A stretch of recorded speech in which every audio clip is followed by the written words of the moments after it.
की लताड़, गिरेबान में झांक, क्यों यूरोप कर रहा रूस से आयात।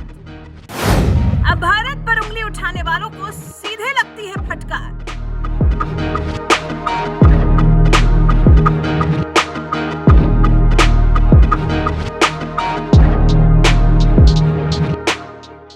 जी, सीधी बात, नो बकवास। इसी टैगलाइन पर अमल करते हैं भारत के विदेश मंत्री एस जयशंकर। किसी को मक्खन नहीं लगाना, किसी से अपशब्द नहीं कहना, बस जो है वो सीधा सीधा सामने परोस देना। खुशी है वो भी और नाराजगी है वो भी। अब यूरोप को ही ले लीजिए। भारत ने बार बार समझाया है कि हमारे मामले में मत पड़ो, हमसे तू मैं करने की कोशिश मत करो, हमसे मत भिड़ो। लेकिन ढीठ यूरोप को ये बात समझ में ही नहीं आती। यूरोप को जरूरत है सबसे पहले अपने गिरेबान में झांकने की, उसके बाद अगर वो चाहे तो वो भारत पर सवाल उठा सकता है। लेकिन पहले अपनी कमीज पर लगे दागों को तो मिटाइए, उसके बाद आप भारत पर उंगली उठाइए। लेकिन यूरोप की तो मानो फितरत ही हो चली है, बस भारत को घेरना है, जबकि हर बार मुंह की खाता है उसके बाद। जर्मनी के विदेश मंत्री एनालेना बेरबॉट 2 दिवसीय भारत दौरे पर है। इस दौरान उन्होंने भारतीय समकक्ष डॉक्टर एस जयशंकर से मुलाकात की और जर्मनी और भारत के बीच में करीब 10 समझौतों पर हस्ताक्षर भी किए गए। इस दौरान यूरोप की चालबाजियों पर भी विदेश मंत्री डॉक्टर एस जयशंकर ने ब्रेक लगाने के लिए आवाज उठाई। दरअसल रशियन ऑयल पर ईयू का प्राइस कैप लागू हो गया, जिसके तहत यूरोप के बाहर रूसी तेल का परिवहन करने वाली कंपनियां तभी यूरोपीय संघ की बीमा और ब्रोकरेज सेवाओं का उपयोग कर सकेंगी जब वो $60 या उससे कम में तेल बेचेंगी। पश्चिमी देशों के इस कदम का मकसद कच्चे तेल की वैश्विक कीमतों और आपूर्ति को स्थिर बनाए रखते हुए रूस के तेल राजस्व को कम कर यूक्रेन के साथ युद्ध लड़ने की उसकी क्षमता को प्रभावित करना है। लेकिन रूस यूरोपीय संघ के इस फैसले पर भड़क गया है और भड़क तो विदेश मंत्री एस जयशंकर भी गए हैं और उन्होंने यूरोप की चालबाजियों पर उसे आईना भी दिखा दिया है। ईयू की जमकर लताड़ लगाई है। डॉक्टर एस जयशंकर ने साफ कहा, भारत की ऊर्जा जरूरतें सिर्फ वही तय करेगा। ये प्राथमिकता यूरोप या कोई और विदेशी मुल्क तय नहीं कर सकता। यूरोप खुद कुछ करे और भारत से कुछ और करने के लिए कहे, ये कैसे संभव है?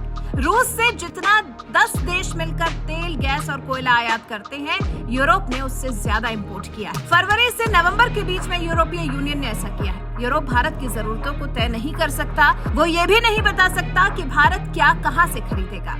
भारत से यूरोप के आयात की तुलना करते हुए डॉक्टर एस जयशंकर ने कहा कि पश्चिमी देशों का ऑयल इंपोर्ट भारत की तुलना में 5 से 6 गुना ज्यादा है। गैस तो अनगिनत गुना ज्यादा है क्योंकि भारत इसका आयात नहीं करता है। कोयला आयात भारत की तुलना में 50% ज्यादा है। About fossil fuel imports from Russia. I think first we need to establish the facts very clearly. The European Union between February 24th and 17th November has imported more fossil fuel from Russia than the next 10 countries combined. Just as I were to give you an India comparison, the oil import in European Union is like 6 times what India has imported. Gas is infinity times because we don't import. Whereas European Union has imported $50 billion worth, 50 billion euros worth. Even coal imports from Russia by European Union, I'm not singling any particular country, is 50% more than India has imported. So the remark that you made that this is the way the European Union is going and this is the way India is going, I would very respectfully suggest maybe European Union is actually doing something very much more than India is doing at this point of time.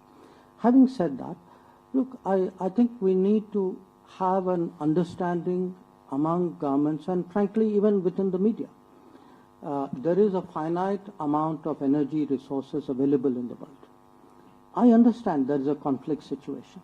I also understand Europe has a point of view. And Europe will make the choices it will make. That is Europe's right. But for Europe to make choices which prioritizes its energy needs and then ask India to do something else. And bear in mind, today Europe is buying a lot from the Middle East. Now, Middle East was इसके बाद doctor S Jaishankar ने नापाक पाकिस्तान को भी नहीं बख्शा। उन्होंने कहा, हमने अफगानिस्तान की स्थिति और पाकिस्तान के बारे में चर्चा की, जिसमें सीमा पार आतंकवाद से जुड़ा विषय शामिल था।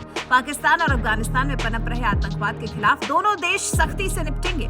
फिर पाकिस्तान के संबंध में डॉक्टर एस जयशंकर ने कहा, मैंने हमारे संबंधों की प्रकृति और सीमा पार आतंकवाद की चुनौती को रेखांकित करते हुए मंत्री के साथ कुछ समय बिताया, लेकिन आज मुख्य चुनौती ये है कि आतंकवाद के रहते हम बातचीत नहीं कर सकते।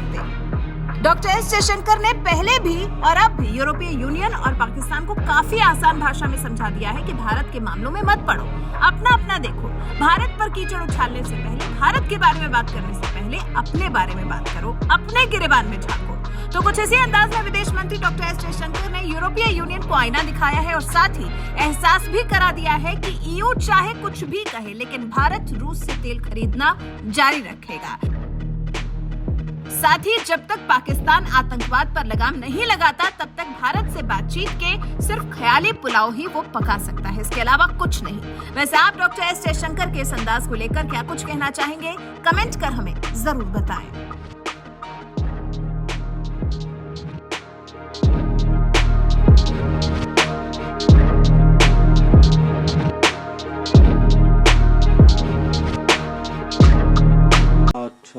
Fossil fuel imports from Russia.